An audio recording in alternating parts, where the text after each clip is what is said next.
ചിലപ്പോൾ നമ്മുടെ ജീവിതത്തിൽ മറ്റുള്ളവർ പറയാം, സമൂഹം പറയാം, കുടുംബത്തിലുള്ളവർ പറയാം, അവൻ ഉപേക്ഷിക്കപ്പെട്ട മൂലക്കല്ലാണ്. നമ്മുടെ ജീവിതത്തിൽ ഞാൻ ദൈവത്താൽ ഉപേക്ഷിക്കപ്പെട്ട മൂലക്കല്ലാണോ, മനുഷ്യരാൽ ഉപേക്ഷിക്കപ്പെട്ട മൂലക്കല്ലാണോ എന്ന കാര്യത്തെപ്പറ്റി നമുക്ക് ചിന്തിക്കാം. ഡെയിലി വിത്ത് ഗ്രേസിലേക്ക് എല്ലാവർക്കും സ്വാഗതം. ഉദ്ധിത ദൈവമേ രക്ഷക സമാധാനമേ. അതായത് രണ്ട് തരത്തിലുള്ള ഉപേക്ഷിക്കപ്പെട്ട മൂലക്കൽ ഈ ഭൂമിയിലുണ്ട്. ചിലരാകട്ടെ, ചിലരെ വളരെ ശ്രദ്ധയോടുകൂടി എത്ര നോക്കിയാലും എത്ര നല്ല രീതിയിൽ വളർത്തിയെടുത്താലും അവർ വീണ്ടും വീണ്ടും അവരുടെ ആ നെഗറ്റീവ് എനർജിയിൽ മാത്രം ജീവിക്കുന്നവരുണ്ട്. ഒരു വിട്ടുവീഴ്ചയ്ക്ക് അവർ തയ്യാറാവുന്നില്ല.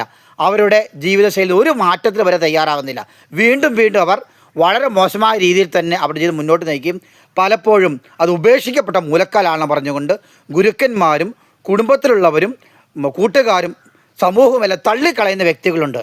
എന്നാൽ മറ്റു തരത്തിലുള്ള വിഭാഗക്കാരുണ്ട്. അതായത് തങ്ങളുടെ ജീവിതത്തിൽ ഗുരുക്കന്മാരും പലരും ചേർന്ന് അവർ നല്ല മിടുക്കനായി വളരണം, നല്ല രീതിയിൽ വളരണമെന്ന് മനസ്സിലാക്കി അവരുടെ പരമാവധി അവരുടെ കഴിവ് ഉപയോഗിച്ചുകൊണ്ട് ആ വ്യക്തിയെ വളർത്തുകയും ആ വ്യക്തി നല്ല രീതിയിലായി തീരുകയും ചെയ്യുമ്പോൾ പെട്ടെന്ന് ആ വ്യക്തി വീണ്ടും തൻ്റെ ജീവിതത്തിൽ താഴ്ന്ന തരത്തിലേക്ക് ഇറങ്ങിപ്പോകുന്ന അവസ്ഥ കാണാറുണ്ട്. എന്തുകൊണ്ടാണ് അങ്ങനെ സംഭവിക്കുന്നത്? അത് രണ്ടാമത്തെ തരക്കാരെന്ന് പറയുമ്പോൾ അവർ ദൈവത്തിൻ്റെ ചില പ്ലാനും പദ്ധതിയും തങ്ങളുടെ ജീവിതത്തിലൂടെ നിറവേറുന്നതിന് വേണ്ടി മാറ്റി നിർത്തപ്പെട്ട വ്യക്തികളാണ്.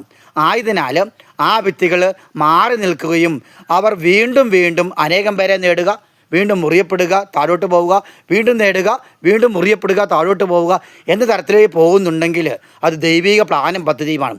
ലോക ചരിത്രത്തിൽ പണിക്കാർ ഉപേക്ഷിച്ച ഒരേ ഒരു മൂലക്കല്ലായിരുന്നു ക്രിസ്തു. അത് ലോകത്തിൻ്റെയും സ്വർഗത്തിൻ്റെയും നാനാജാതി മതസ്ഥരുടെയും എല്ലാം ഒരു മൂലക്കല്ലായിത്തീർന്നു. നാം ഓരോരുത്തരും നമ്മുടെ ജീവിതത്തിൽ സമൂഹത്തിലും ലോകത്തിലും കുടുംബത്തിലും രാജ്യത്തുമെല്ലാം തന്നെ ഒരു മൂലക്കല്ലായി തീരാനാണ് കർത്താവ് വിളിക്കപ്പെടുന്നത്. ആയതിനാൽ നിങ്ങൾ ജീവിതത്തിൽ ഒറ്റപ്പെടുത്തുമ്പോൾ, മറ്റുള്ളവർ തെറ്റിദ്ധരിക്കുമ്പോൾ ഏത് തരത്തിലുള്ള മൂലക്കല്ലാണ് ഞാനെന്ന് ചിന്തിക്കേണ്ടിയിരിക്കുന്നു. അവിടെയാണ് ക്വസ്റ്റ്യൻ.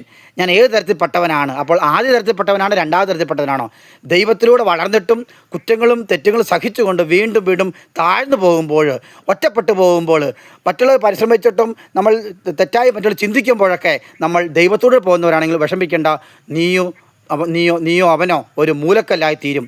ആയതിനാൽ ആദ്യ തരത്തിൽ വ്യത്യസ്തമായി ദൈവത്തിൻ്റെ മൂലക്കല്ലായി തീരുവാൻ, അങ്ങനെ സമൂഹത്തിൻ്റെയും മറ്റുള്ളവരുടെയും മൂലക്കല്ലായി ദൈവം അനുഗ്രഹിക്കാൻ പ്രാർത്ഥിച്ചുകൊണ്ട് എൻ്റെ കൊച്ചുമകൾ നിർത്തുന്നു. ഇഷ്ടപ്പെട്ട like, subscribe, bell button, share മറക്കല്ല കേട്ടോ.